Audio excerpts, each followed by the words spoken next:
struggled to let go of hurt or forgive someone who wronged you? We definitely need to talk about that, Pastor Jovi. I'm Pastor Jade, and this is Letting Go, the first of our Holy Week special featuring the 7 last words of Jesus via Jesus is Lord Church Worldwide's online platforms. Every day, we'll be discussing matters of the heart in the light of Christ's precious last words on the cross. So tune in to the conversation and don't forget to share the link. So back to today's topic, which we'll talk about with none other than the Executive Vice President of Jesus is Lord Church Worldwide, the youngest daughter of Brother Eddie and Sister Dory, wife to Pastor Sam, and mother to Zeke and Oni, Pastor Jovi Villanueva Binalya. Hello, everyone. I hope you enjoy this series of our 7 last words. Of course, going back to our topic, letting go isn't really easy, especially when we've been hurt or we talk about letting go of hurt. But it is through forgiveness that we find the strength to release the hurt. And God shows us a different way. It is through forgiveness that He demonstrated, which is the highest expression of unconditional love. But God demonstrates His own love toward us in that while we were still sinners, Christ died for us. Romans chapter 5, verse 8. Pastor Jovi, what do you think was going through the mind of Jesus when He prayed, Father, forgive them? We know that from the very beginning, yung incarnation ni Jesus Christ, God becoming man, He already knew that His purpose is to save the world, to save the people. And that will only happen through forgiveness. So when Jesus was crucified, I personally think what was in the mind of Jesus is that it strengthens Him na this is it.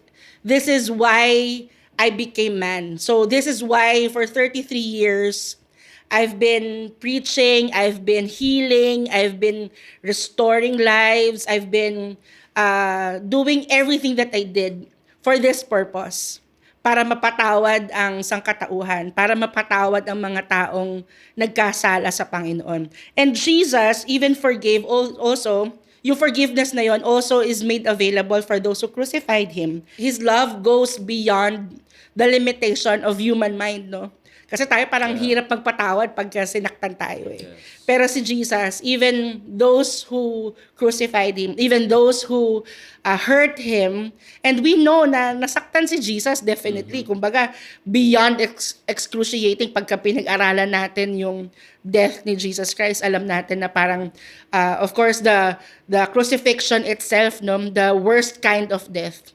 Even yung mga taong nag-impute sa Kanya nun, ng crucifixion, pinatawad ni Lord. Kaya naman, in Luke chapter 23, verse 34, sabi doon, Father, forgive them, for they do not know what they do.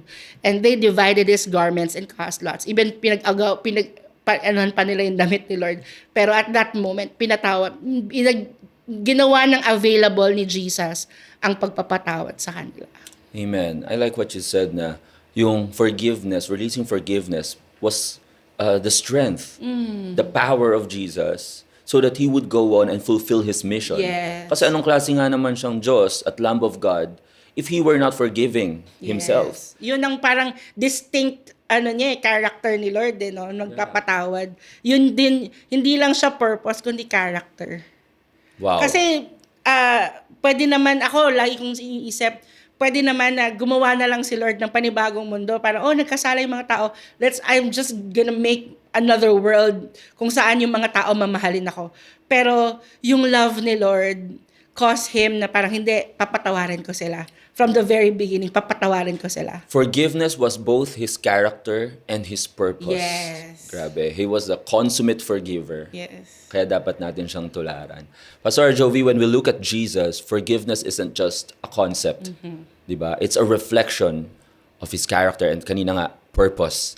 How does this example reshape our idea of what love really means? Iba kasi yung batayan natin bilang tao ng love eh. Parang feeling natin yung love basta nasa-satisfy yung pakiramdam natin, naka-comfort tayo, It's a ganyan. Parang feeling. it's a feeling, ganyan. Pero yung love ni Jesus na model niya talaga by making forgiveness available to those who receive Him. Kasi we all know na syempre the Bible says lahat tayo nagkasala. Walang nakaabot sa pamantayan ni Lord. So all of us are sinners. Pero kahit na, sabi ng Bible, kahit na we're all sinners, Christ died for us. Hindi natin kinailangan munang maging mabuting tao bago mamatay si Jesus para sa atin. And I think that's what love is. No, na hindi siya unconditional. Hindi siya conditional na dapat maging mabuti ka muna bago ganito yung mangyari. Dapat maging ganito ka muna bago kita mabigyan ng kapatawaran. Kumbaga, yung forgiveness ni Lord available right away to those who will put their trust in the Lord. Those who believes na ako, makasalanan ako, and si Jesus, kinuha yung kasalanan ko para mapatawad ako. Therefore, it is a love that looks beyond who you are right now. Yes. Because that's what forgiveness does, di ba? Tama. When you forgive, you see beyond the person's past and the person's present. Because when you forgive, you see a future regarding that person that is better than who he is right now or who she is right now, because you are believing na pwede pa siyang magbago o pwedeng nagbago na siya. And yung forgiveness ni Jesus, kasi He made His forgiveness available without condition. Kumbaga parang again, yung katulad ng sinabi ko kanina, na parang hindi sinabi ni Lord na dapat kabisaduhin mo muna to, maglakad ka muna ng paluhod mula ganito, ganyan. Walang ganun na condition eh. It's so, grace. it's really grace, yes. Unconditional. Hindi natin deserve. Undeserved talaga siya. And ang ating Diyos Ama naman, because of His love, even not based on kung worthy ba tayo, kasi definitely we're not worthy. We're not worthy. No one Kaya is nga worthy. yung love ni Lord is talagang by His grace talaga. Why is forgiveness a choice that sets us free? Kasi may konsepto na, baka pag pinatawad ko, baka isipin mahina ako at I'm just overlooking the wrong things that were done and there's no justice at all. So why is it a choice that sets us free? Why is it a choice for freedom when we forgive rather than an excuse for other people's wrongdoing? Siguro let's look at God's forgiveness then in a perspective na while it is unconditional, it is also hindi din siya tolerance of wrongdoing. We will see how many times na si Lord in His ministry for 33 years, magpapatawad siya, tapos sasabihin niya, go sin no more. That's right. It's always, yung forgiveness ni Lord gives chances. So hindi ibig sabihin, it's a tolerance for wrongdoing. Hindi ibig sabihin, okay lang, saktan mo ako ng saktan paulit-ulit, papatawarin kita na papatawarin. Though, si Lord ganun siya eh. Pero palaging may chance. So, ibig sabihin tayong mga tao na recipient ng forgiveness ni Lord, nakaranas tayo ng grace ni Lord na in spite of who we are, ay pinatawad tayo ni Lord. Tayo din, ganun din tayo magpapatawad. Kasi forgiveness is it's not about excusing the wrong, but also freeing yourself from the weight of resentment. Isa pa, utos ni Lord yun eh.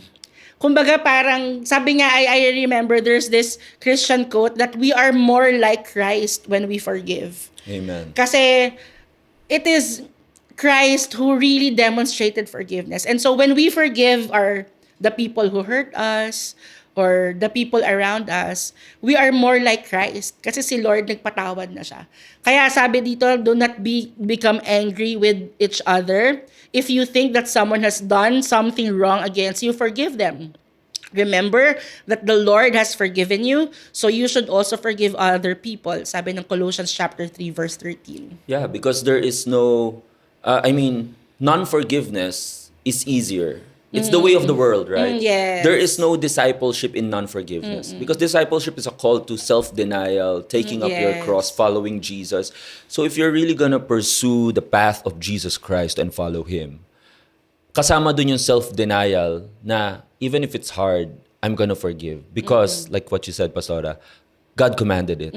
God modeled it. Yes. Jesus Christ himself modeled it. Tsaka pag recipient ka kasi ng forgiveness ni Lord, parang ang hirap naman hindi magpatawad, di ba? Mas mahirap hindi magpatawad kesa mas mahirap magpatawad. Oo, when you are a diba? recipient of Oo, God's kasi forgiveness. alam mo yung na-receive mo from the Lord tapos Yeah. yun ang hindi mo kayang ibigay. Yeah. I think it's also a way na, syempre, when we receive the Lord Jesus Christ as our Lord and Savior, of course, the Holy Spirit dwells in us. And when the Holy Spirit dwells in us, He produces the fruit of the Spirit.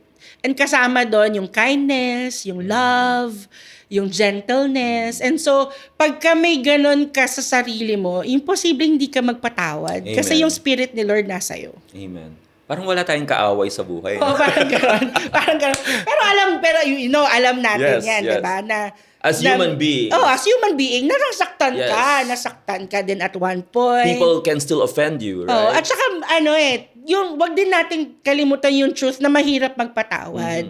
Mahirap pa magpatawad, pero again, pag naranasan mo kasing mapatawad, doon mo lang marirealize na parang, pwede para ako magpatawad kasi napatawad By din the ako. grace of God. By the grace of You know what? When you said that, what I remembered was what the Apostle John said na when we obey God, His commands are not burdensome. That's right. Diba? Tama. Obeying Him is not burdensome. Forgiving is no longer burdensome. Yes, and it gives you more peace kasi alam mo na yun yung kalooban ni Lord para sa'yo. So when we unforgiveness robs us of the joy na hinanda ni Lord para sa atin na pinatawad din niya. So ibig sabihin, talagang yung forgiveness, na pag nagbigay tayo ng forgiveness or if we forgive someone, it's not just forgetting what the person did to us. It's really fulfilling yung utos ni Lord and not robbing yourself of what the Lord has prepared for you. Kasi if we will just look at it na parang si Lord Jesus, yung pagpapatawad niya sa atin, naka-receive tayo ng salvation.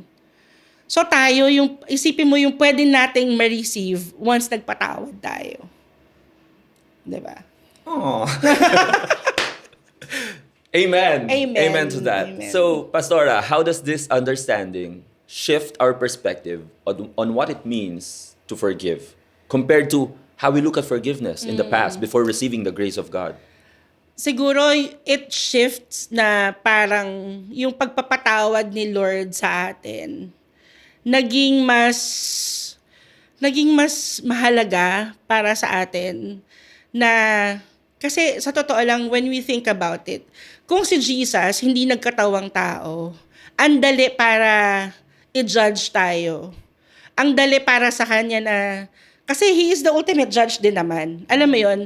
Kumbaga parang, madali siguro niyang ipapataw sa atin yung deserve nating kaparusahan. It will satisfy His justice. And holiness. Yeah. It will satisfy His holiness, His justice na ipataw sa atin yung cause or yung bigat ng ating mga kasalanan. Pero imagine si Jesus, iniwan niya yung kalangitan. Bumaba siya sa lupa, nagkatawang tao siya. Sa atin naiisip lang natin na parang ang dali lang naman nun kasi Diyos siya. But leaving heaven, tapos live among all sinners, alam niya yung kaisipan natin, alam niya na He lived among sinners. Siguro parang naiisip ko lang, parang ang dali para sa kanya na parang makasalanan to. Pwedeng parusahan ko na sila lahat, 'di ba? Pero hindi ganun ginawa ni Jesus eh. Parang akala natin, ang dali lang para sa kanya iwan yung kalangitan, tapos maging magkatawang tao. Naging maliit na embryo sa womb ni Mary, spend 9 months, tapos pinanganak siya. Tapos yung 30 years na lumaki siya bago siya mag-ministry, talagang naging tao, full person siya. Para sa atin, parang feeling natin, parang ang dali lang para sa kanya yun. Pero imagine, Diyos kay. Yeah. Pero ginawa niya yun. Only to give forgiveness. Only to allow God to truly forgive human beings. So parang sa akin, yung kahit mahirap para sa atin bilang tao magpatawad, imagine din natin yung paano tayo pinatawad ni Lord, na iniwan niya yung kalangitan para mapatawad tayo. para din maintindihan niya tayo bilang tao na ang hirap magpatawad bilang tao. Kasi naging tao din siya. We have a high priest who can understand everything that a person can go through because Jesus became man. So talagang nag-shift yung understanding of what forgiveness is. Kaya parang andali na, mahirap magpatawad pero at the same time madaling magpatawad kasi alam mo na si Jesus nagpatawad siya and yung kapatawaran na na-receive natin sa Lord, hindi rin naman basta-basta. Kasi one can say na parang, mabuti naman akong tao, mabait naman akong anak, I never cheated. Pero in reality, talagang we all fall short for the glory of God So, pagka may realization tayo talaga ng ginawa ni Lord, I think mas magiging open ang ating puso na yung true love talaga ng Panginoon gave us that forgiveness, gave us that healing. Walang revenge, no?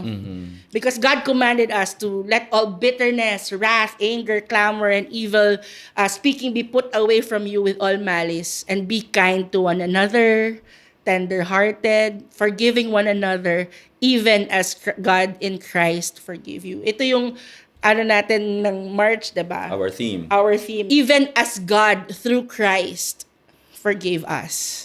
So talagang mas yung letting go and forgiving benefits as much as the other person, it brings peace and healing to each and every one of us.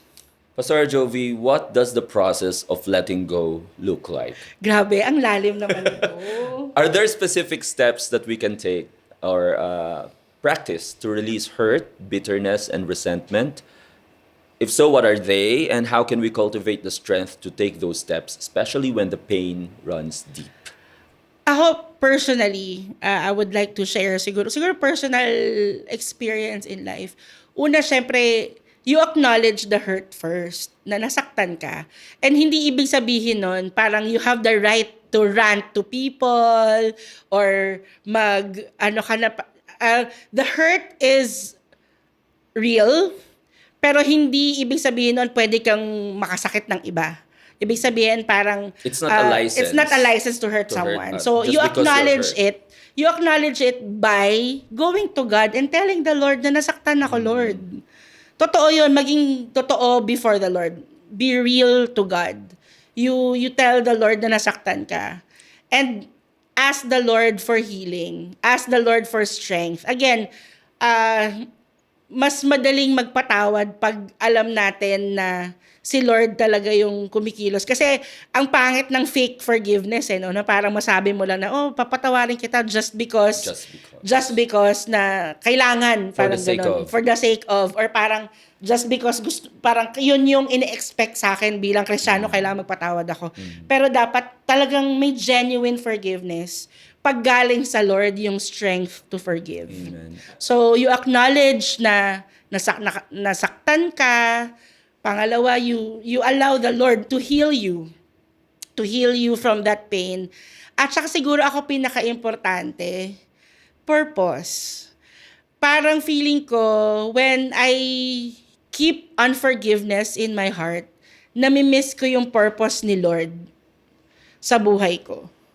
Because una, yun yung we are called to forgive. We are commanded to forgive. And so when you hold forgiveness, it's like parang you're holding God's plan in your life. So para totoong yung steps para talaga makapagpatawad ka. You acknowledge your hurt, you ask the Lord for strength to forgive, and focus on your purpose. You focus on your purpose, and once you focus on your purpose, makakapagpatawad ka kasi alam mo yung purpose mo. Amen. I think one pitfall that you revealed when a person is hurt, kanina po, is that many of us might have the tendency to magnify the hurt, magnify the pain, magnify the fact that I was offended, magnify my emotions, although they're not invalid. They are valid. You were hurt, you were offended. Pero yung sinabi niyo po, paglapit sa Lord, you lift up everything to God, you focus on God's purpose for your life. I think the point there is that even in the midst of pain, we magnify God and not magnify the hurts, the pains, the people who hurt us, even the offense, not magnify them, but instead magnify what God is still up to in your life. Anong gustong gawin ng Lord sa buhay mo at kung paano ka pwedeng pagalingin ng Diyos sa buhay mo. Pastora, what final thoughts do you have on this?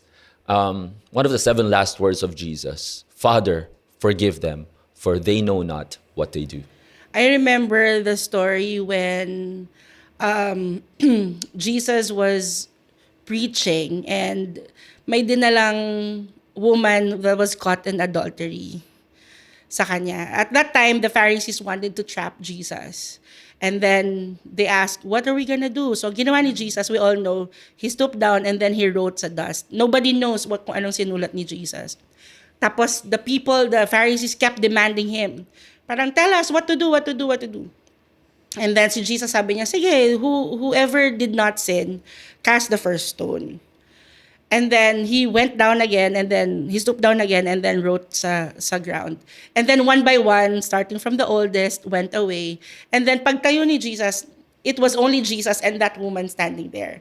Tapos tinanong ni Jesus itong woman, where are your accusers? Didn't anybody condemn you? And then sabi nung woman, sabi niya, no, Lord.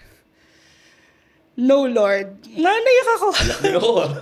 No, Lord. At that time, she was caught in sin. Tapos, that time, sinave siya ni Lord. Yung reflex ni Lord could be, makasalanan to deserve niya yun Pero, ang reflex agad ni Lord, kindness. Ang reflex niya, I need to save this woman. Tapos the woman said, no, Lord.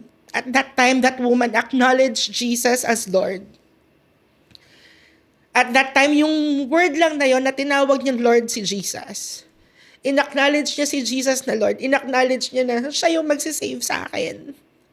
In-acknowledge niya na hindi ko kaya nang wala ako. And so, at that time pa lang, niligtas na ni Lord itong woman. So, itong word ni Jesus na, forgive them for they do not know what they do, is like, the Lord is saying na, from the very start, I am Lord.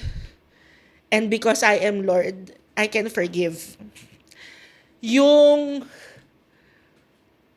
pagsabi ni Jesus ng forgive them sa God the Father, is taking all sins of the world upon himself. The forgiveness was made available, but not without Jesus. So, ang last and final thought ko lang is, yung forgiveness is impossible without Jesus. Yes, the forgiveness is available, nandun siya, pero not without Jesus. So, if we are willing to, if we need forgiveness, there should be, kasi ang problema sa tao, minsan parang, yung parang tinatry natin na hindi ko kailangan ng pagpapatawad, pero in reality, kailangan natin ng pagpapatawad ni Lord. And sana hindi natin gawing madali lang, parang very lightly, na parang, magpapatawad naman si Lord. Parang dapat meron tayong deeper realization of what the Lord Jesus did. That He saved us from sin, He saved us from death, He saved us from the consequence of sin. And so, I pray na lahat tayo may deeper understanding nung forgiveness na ibinibigay ni Lord sa atin, araw-araw. Praise the Lord. I got teary-eyed because whenever I am down, I feel the sting of self-condemnation. I go to John chapter 8. I go to that story of the woman who was about to be stoned to death. And I just realized habang kinikwento niyo po, it must have took tremendous amount of courage for Jesus to forgive her at that moment. Yes. Kasi lahat babatuhin na siya. Yes. Diba? What if batuhin din siya? Right? But It takes courage to forgive. It does. Yes. And it takes the power of the Holy Spirit to empower us to forgive. The grace of God to empower us to forgive. Salamat po, Pastor Jovi, for that word. Would you please pray for those who are online with us? Let us all bow our heads. Hallelujah. Thank you, Jesus. Thank you, Holy Spirit. Thank you, Father. Thank you, Lord. Thank you, Lord. Heavenly Father, we thank you for your grace is sufficient for us. Thank you, Lord, for your grace that abounds. Thank you, Lord, for the grace that look past our wrongdoing, our sins, because of your love. Thank you, Lord Jesus, for giving yourself at the cross of Calvary, for taking all our sins with you. Thank you, Lord, for being our mediator. Marami pong salamat dahil sa iyong pagpapatawad, kami po ay nalinis, kami po ay maaaring lumapit at tumawag po sa inyo bilang aming Diyos. Lord, dalangin ko po sa oras na ito, sa lahat po ng nakikinig ng mensaheng ito. Lord, we pray that you continue to move in the hearts of your people. Lord, Holy Spirit, convict us of our sins. Convict us, Lord. Show us, Panginoon, that we need your forgiveness. We need, Lord, your forgiveness. And Lord, we ask for your forgiveness to cleanse us, to wash our sins away. Lord, we believe that the Lord Jesus Christ was crucified at the cross, and at the cross, He brought all our sins with Him for our forgiveness. Lord, maraming pong salamat sa iyong pagpapatawad. Salamat po, O God, for your forgiveness. And Father, as we experience your goodness, your kindness, and your mercy and love, Lord, we pray, give us also the strength to forgive. Give us, Lord, the strength na mapatawad, Lord, ang mga taong na nakasakit sa amin, ang mga tao, Panginoon, na para bang ang hirap pong patawarin. Pero Lord, with your spirit, with your power, with your love, Lord, mas-strengthen po kami, mapatawad po sila. Lord, nire-release po namin sila sa iyong mga kamay. Nire-release po namin sila sa iyong care. And Lord, hayaan mo, Panginoon, na maghari sa puso ng bawat isa sa amin ang iyong comfort, ang iyong peace, ang iyong love. And Lord, we pray na sa aming pagpapatawad, maranasan po namin, O God, ang fulfillment, Panginoon, ng sa bawat isa, sa puso, Lord, ng bawat isa sa amin. At ma-fulfill, Panginoon, namin ang purpose na meron ka po sa buhay ng bawat isa sa amin. Lord, maraming pong salamat. Dinideklara po namin na ikaw ang aming Diyos. You are our Lord. You are our God. Jesus is Lord over our lives. Jesus is Lord over our families and loved ones. We thank you, Lord Jesus. We love you. We praise you. In Jesus' name, amen. And Thank you, Pastor Jovi, for ministering to us on this Holy Week special. Like Jesus, we can choose forgiveness, even when it's hardest. Letting go is not weakness. It is strength rooted in love. Letting go is not about forgetting. It is about trusting God's love to heal what is broken. Forgive as God forgave us, and love as God loved us.